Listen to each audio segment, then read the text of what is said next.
Why would you make microlectures and what can you expect? This video tells you that the effect of a microlesson is limited, that the effect increases when they are more interactive, more engaging and better designed, and that making the learning visible is important. The purpose of these short lectures is self-directed learning. To learn, you need a brain. New information arrives in a part of the brain, your working memory.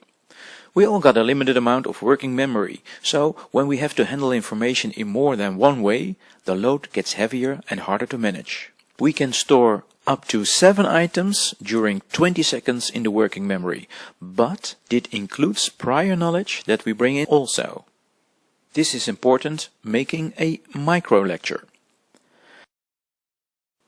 The good thing about microlectures is that they allow students to select lessons to watch and to move through them at their own pace, stopping and replaying as needed to ensure understanding of the content. At the same time, you have to be concise in your presentation. A microlecture can focus on a single important point, and thus providing an opportunity for self-study, for concepts or information that may be difficult to understand. Because a microlecture is short, there is hardly time for complexity or depth. The average adult reads a lesson book at 10 pages per hour. It is not possible to explain all details of these 10 pages in a 10 minutes microlecture. And still, making a good microlecture is time-consuming. Your time, that is. Well, what can you expect? John Hattie, Professor of Education at the University of Melbourne, undertook a meta-analysis of the effect of 137 factors on educational success or failure. The effect size of web-based learning is low, but the effect size is better if the instruction becomes more interactive, more engaging, and in general better designed. What learners do makes the biggest difference.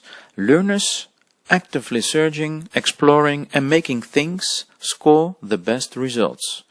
So learning results are depending on how the microlecture activates the learner. What are good steps to follow? Leave the lesson book where it is. It is better to start first with these 5 steps. Step 1. Define a specific goal.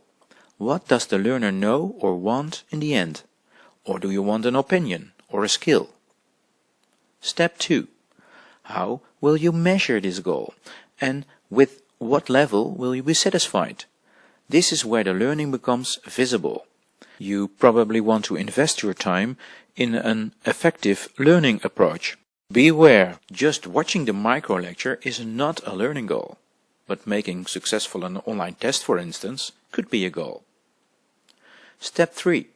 What learning activity is necessary to get to your goal? Remember, interactive and engaging material will help the student to learn. Step 4. How will you use images and verbal explanation in the microlecture? If you are unsure, watch the microlecture How to Optimize Students' Learning. Remember that the combination of images and verbal explanation is superior to all other combinations of text, pictures and spoken word. This is because of the limited capacity of the working memory. Step 5. What is your role after the learner has worked with the microlesson? Professor Hattie gives additional advice on Step 5. The use of computers is more effective when there is a diversity of teaching strategies, there are multiple opportunities for learning, for instance, deliberative practice or increasing time on a task, when the student and not the teacher is in control of learning, also when peer learning is optimized and when feedback is optimized. And also bear in mind that the use of computers is more effective when there is teacher pre-training in their use as a teaching and learning tool. Why would you make microlectures and what can you expect? Well, although the effect is low, it can be enhanced by interactivity, engagement and a well-designed form. Microlectures can also play a role in a diversity of teaching strategies.